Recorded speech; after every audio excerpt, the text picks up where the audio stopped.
Rogo Kofi Fiangor et le théâtre Al Roublo de notre belle ville de Fontenay-sous-Bois vous invite à écouter un conte.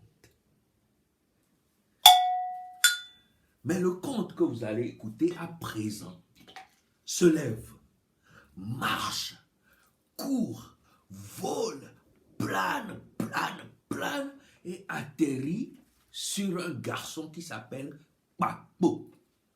Kpakpo est un manuel. C'est un garçon qui aime bricoler des choses avec ses doigts.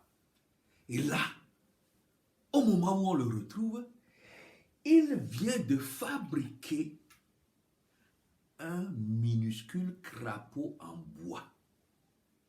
Mais ce crapaud en bois, il lui a fait une bouche,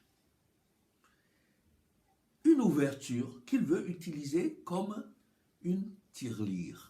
Comme ça, il pourra y cacher ses petites économies, ses trésors et même ses secrets. Mais une fois qu'il a dit ça, eh bien, le crapaud, qui était tout petit, a gonflé et a commencé à lui parler.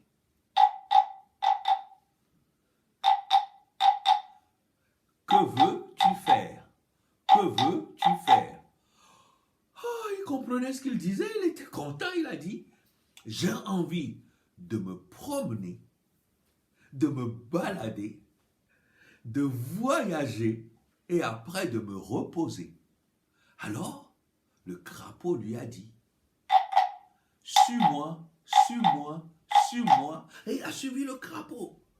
Et ils ont marché d'abord dans le sable chaud.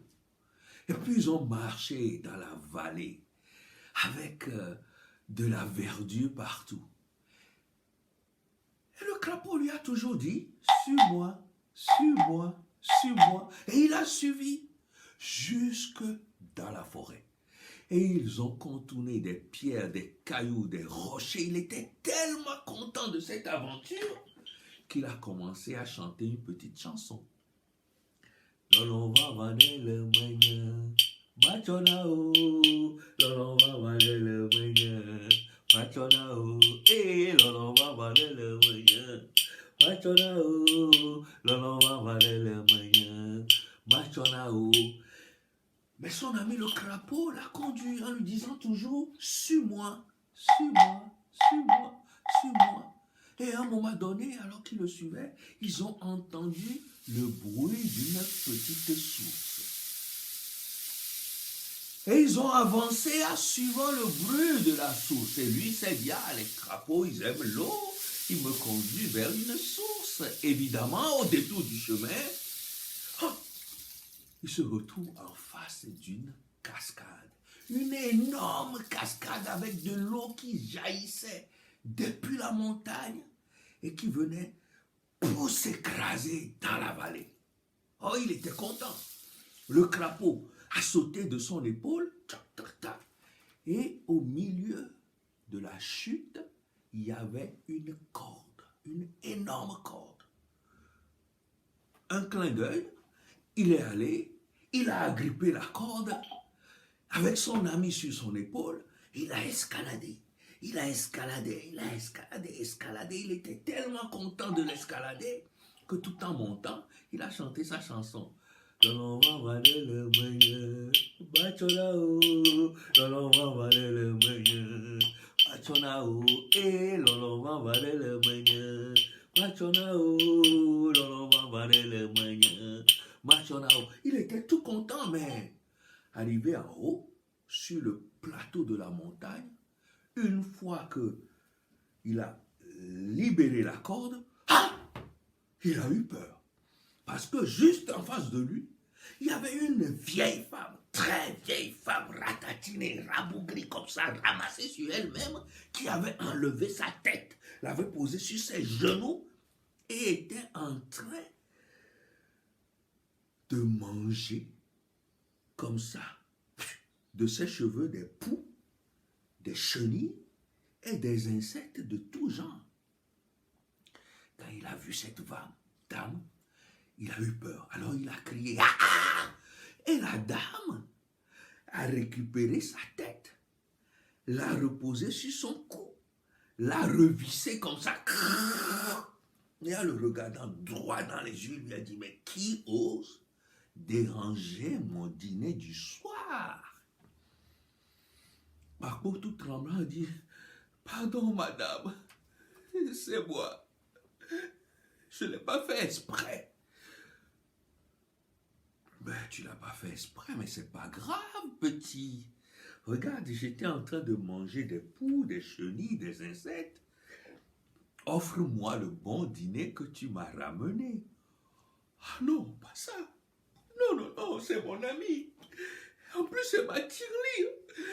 Regardez, je voulais y cacher mes petites économies, mes secrets, mes trésors. Qu'à cela ne tienne, offre-moi ce repas et moi, en retour, je t'offrirai un coffre rempli d'or et de richesses. C'est vrai. Il a regardé son ami. Il lui a dit, tu peux me faire ça? Tu peux me rendre ce service, mon ami? Et le crapaud lui a dit, bien sûr, bien sûr, bien sûr. Et de lui-même, son ami le crapaud, il a sauté. Et la dame l'a récupéré. L'a ingurgité tout d'un coup. Et là, elle a commencé à se déployer. Elle a déployé ses énormes bras. Elle a déployé ses cheveux hirsutes. Elle a déployé tout son être.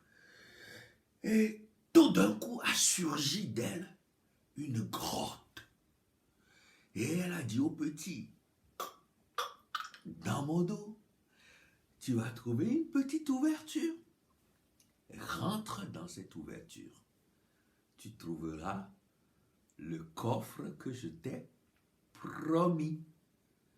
Alors, Paco, il a fait le tour de la dame. Il a trouvé l'ouverture et il a écarté l'ouverture dans la chair flasque de la vieille. Et une fois qu'il a eu suffisamment d'espace, il s'est engouffré dedans. Flot comme ça. Et quand il s'est engouffré, mais il a vu que la grotte était magnifique.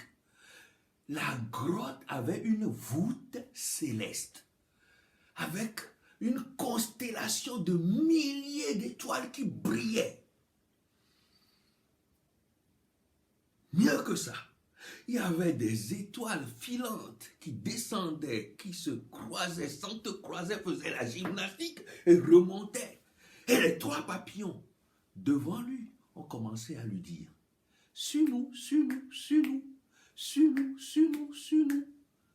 Et il entendait les voix qui lui disaient, évite de toucher aux étoiles, évite surtout les étoiles filantes.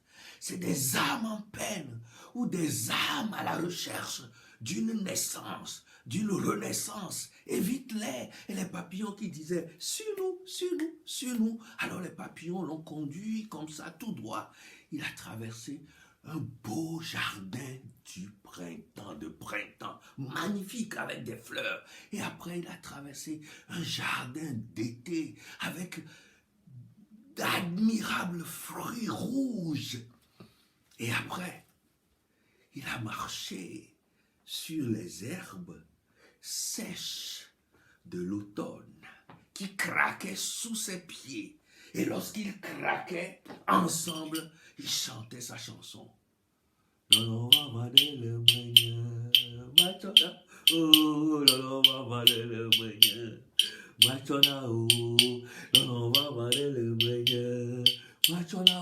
a avancé, avancé, avancé. Et tout au bout, il y avait un pont. Un pont comme un pont à liane. Un pont qui bougeait comme ça. Mais les papillons lui ont dit, suis-nous, suis-nous, suis-nous. Alors, il a grimpé sur le pont. Et le pont, le pont l'a lancé comme ça, en l'air, et bam, il est allé atterrir sur un plateau montagneux. Et sur ce plateau montagneux, il y avait de la neige à perte de vue. Un plateau tout de blanc habillé, magnifique, beau. Et sur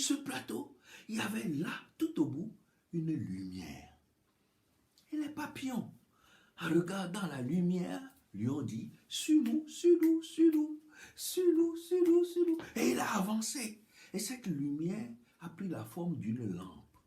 Et plus loin, cette lumière a pris la forme d'une ampoule. Et ils sont arrivés au niveau de la lumière, mais en fait, c'était comme juste un feu de bougie suspendu en l'air qui n'était accroché à rien. Et les papillons, en faisant le tour de cette lumière, se sont brûlés les ailes. Et les 3 papillons ont fondu. Et au moment où les papillons étaient en train de fondre et que la lumière allait s'éteindre, il a vu là le coffre énorme et devant un cadenas, un gros cadenas enserré de neige partout. Un cadenas qui était complètement bouché par une neige qui ressemblait à de la colle forte. Et sur le coffre, il pouvait lire de façon lumineuse les mots or, diamant, pierres précieuses, perles rares, bijoux. Oh, c'est tout ce que la vieille lui avait promis. Mais comment faire pour ouvrir ce coffre? Il a voulu juste dégager le cadenas. Impossible. Il a essayé avec les bouts de doigts, mais il y avait son sang rouge éparpillé partout autour, du rouge et du blanc. Il a essayé avec son pied, avec ses mains, avec ses doigts, avec son coude, partout. Il ne faisait que se blesser et se blesser encore. Alors, il était un peu découragé, un peu désespéré. Il a commencé à marcher dans la neige tout le long, en réfléchissant s'il allait trouver une pierre, un caillou, quelque chose, un bout de quelque chose pour pouvoir gratter ce cadenas. Et dans sa tête résonnait sa chanson. Lolo mama le meilleur. Machona oh, lolo mama le meilleur. Machona oh, lolo mama le meilleur. Machona oh. Et en réfléchissant comme ça, il y a une lueur d'espoir qui a jailli de son esprit. Il a dit, mais je vais cracher sur ce cadenas. Cracher jusqu'à ce que je vais dissoudre et fondre cette neige. Il est revenu et il a commencé à cracher. Il a beau cracher, il n'avait même plus assez de crachat, mais le cadenas ne bougeait même pas d'un iota. Mais il a senti qu'au fur et à mesure qu'il crachait, son souffle chaud commençait à libérer un peu le fer du cadenas. Et ça lui a donné une idée. Parce que pour faire fondre la neige, il faut y verser de l'eau. Et lui, il sait que dans son corps, il a de l'eau, une eau chaude.